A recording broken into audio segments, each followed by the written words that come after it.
देखिए आज प्रोग्राम 144वीं जयंती थी दीनबंधु छोटूराम जी की और उसकी आज यहाँ पर भव्य जो आप देख रहे हैं उनकी स्टेचू बनाई गई है, प्रतिमा बनाई गई है और सभी का सहयोग है इसमें। युवा कल्याण संगठन ने आयोजन जरूर कराया लेकिन सभी संगठन आए हैं, सभी बिरादरी आए और छोटूराम जी की भी सोच थी कि धर्मनिरपेक्षता हो, सभी बिरादरी इकट्ठी हो, सबका भाईचारा हो और मजदूर किसान सब इकट्ठे होकर कमा के खाए, देश के विकास में काम करें। तो हमारा यही प्रयास है, इस प्रयास में हम दिन रात लगे हुए हैं और भी महापुरुषों की हम स्टेचू लगवाएंगे।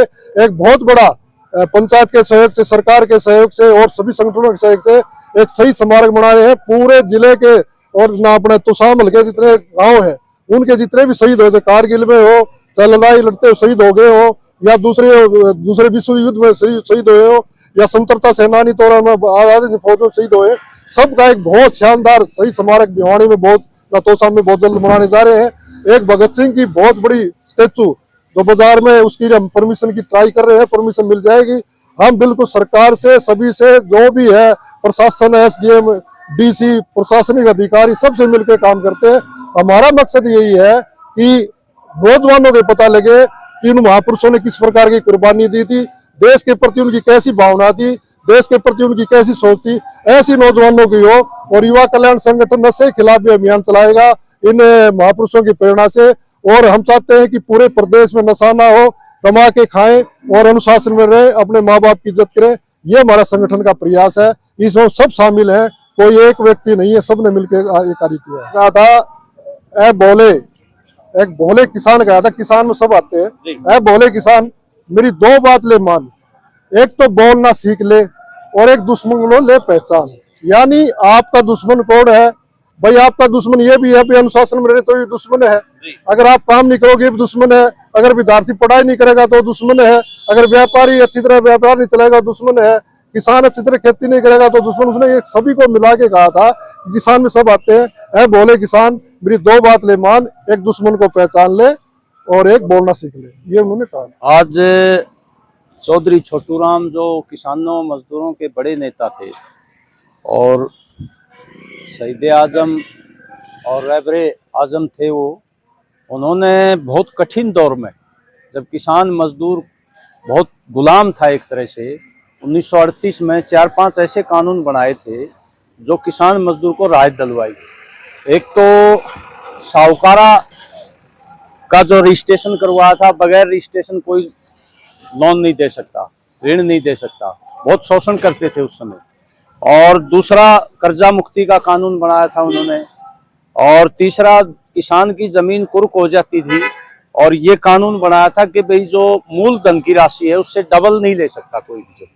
तो कर्जा मुक्ति का कानून बनाया था। पशुओं को और उसके खेत को और जो है उसके प्लाट को कोई जो है जब्त नहीं कर सकता था, ऐसा कानून उन्होंने बनाया था। जो और मजदूरों के लिए भी कानून बनाया था, 8 घंटे का टाइम होगा और रविवार की छुट्टी होगी। ऐसे दौर में ये कानून उन्होंने बनवाए थे, इसलिए आज उनको याद किया जाता है। और आज जो सरकारें हैं, जो कॉरपोरेट की सह पर जो शासक पार्टी है, वो मजदूरों के, किसानों के जो संघर्ष करके जिन्होंने कानून बनवाए थे, आज एक एक करके उनको खत्म किया जा रहा है और एक तरह से कॉरपोरेट का गुलाम बनाया जा रहा है।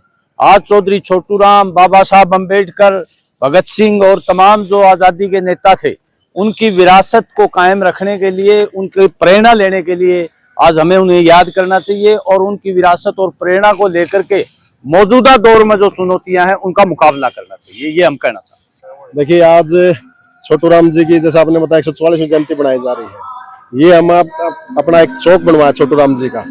इसके लिए काफी दिन से हमारा युवा कल्याण संगठन ने जो प्रयासरत था, तो ये अपने हासी चौक पर तोसाम के अंदर ये चौक स्थापित कराया। तो इसको स्थापित कराने का हमारा मकसद यही है, जो छोटूराम जैसे महान व्यक्तित्व थे, उनके विचारों को समाज में आगे बढ़ाना।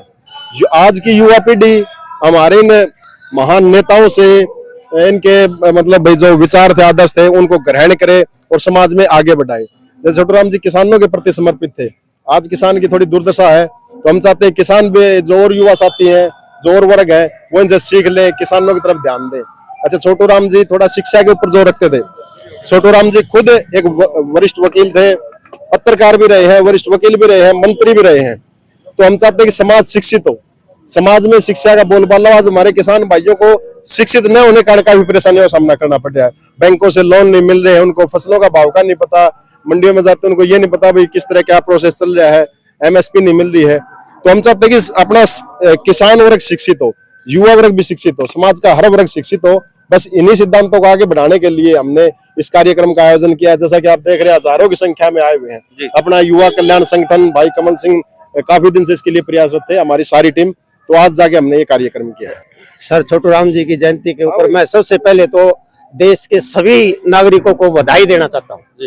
इसके लिए मैं सभी नागरिकों का बहुत बहुत बधाई देता हूँ और कि आप सभी को सर छोटू राम जी के किए गए कार्यों के ऊपर और उनके द्वारा हमें दी गई शिक्षा के ऊपर कार्य करना चाहिए, और ताकि हमारा समाज, हमारा देश आगे बढ़ सके। धन्यवाद।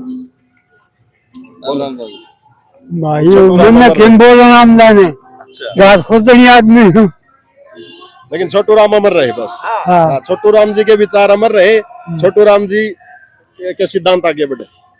ठीक है, अपने देखो ये चीज छोटू हमने चौक पे लिखवा भी रखा है, भैया बोले किसान बोलना सीख।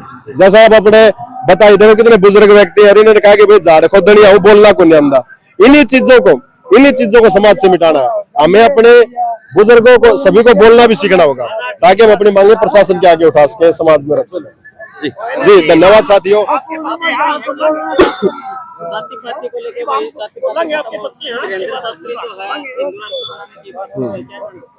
नहीं, हिंदू राष्ट्र बनाओ, क्या दिक्कत है? हिंदू राष्ट्र बनाओ, मुस्लिम राष्ट्र बनाओ, सिख राष्ट्र बनाओ, ईसाई राष्ट्र बनाओ, राष्ट्र एक भारतीय से बनेगा। सबकी जाति भारतीय है, इसको धर्म में जात पात में मत बांटो। सबकी जाति भारतीय है, हम हिंदुस्तानी हैं। ठीक है, आप हिंदू हो, मुस्लिम हो, सिख हो, वो अलग बात है, लेकिन जाति सिर्फ भारतीय है, हिंदुस्तान।